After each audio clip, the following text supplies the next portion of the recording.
am the director of Brother Dan's Pantry, and I was part of the group that was in the meeting when we got started, when Father asked if there was an interest in putting together a full-time pantry. And it led right into me being the director from the beginning. And so there's not a corner that I don't know about.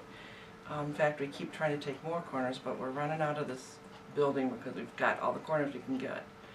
And we started, Father asked us to meet in the spring of 2003, and we finally opened our doors to the public in October, the end of October of that year. Our numbers grew from 20 our first week to a good 80 plus now, and our numbers keep continuing to rise.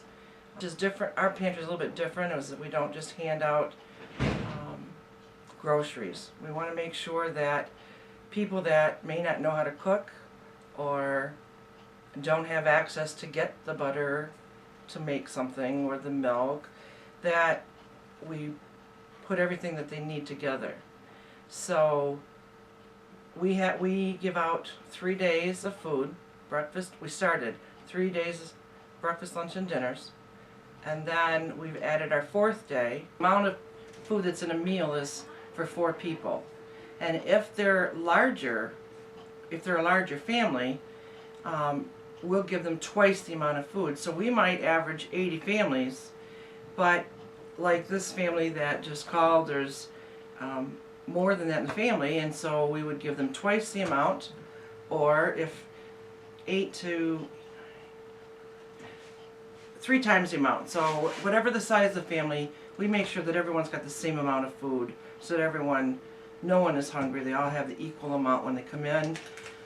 And because we have a set menu, the person that walks in the door in the mornings gets the same amount of food and the same kinds of food as the person that walks at the end of the day as well. So they don't have to hurry and scurry to be the first ones at the door.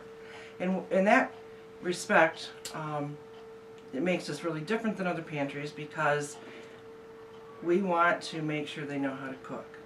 See, all the churches pulling together to help us, that it's definitely a community pantry. And they all care about the people that walk through our door. One of our goals that we set when we opened was to help people in a way that they didn't feel like they owed us something. It's very difficult for people to walk in our doors and have to ask for help.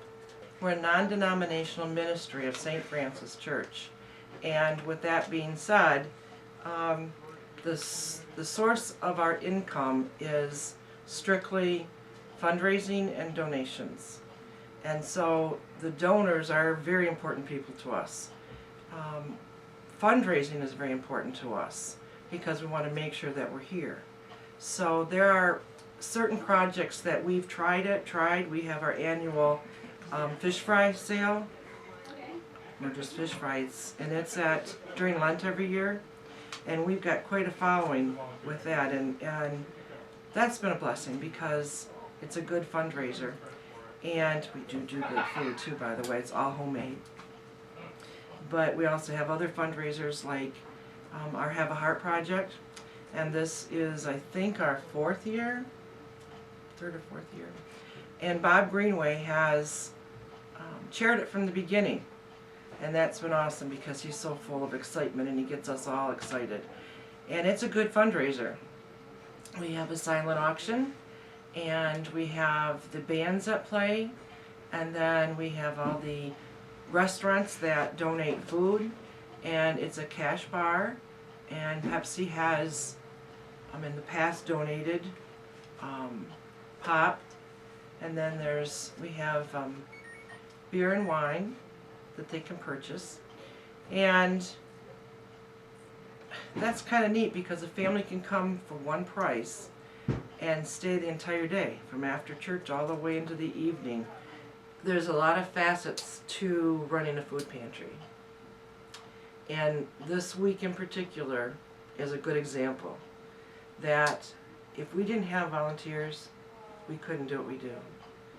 And I tell them that our volunteers are the heart of our organization, and they truly are, and we couldn't do what we do without them. And I would just like to sincerely thank our volunteers and encourage anyone else that would like to come and participate. It's rewarding. It really is rewarding, whether you work an hour or you work 7 days a week, like some people might. But you're appreciated, and I appreciate you.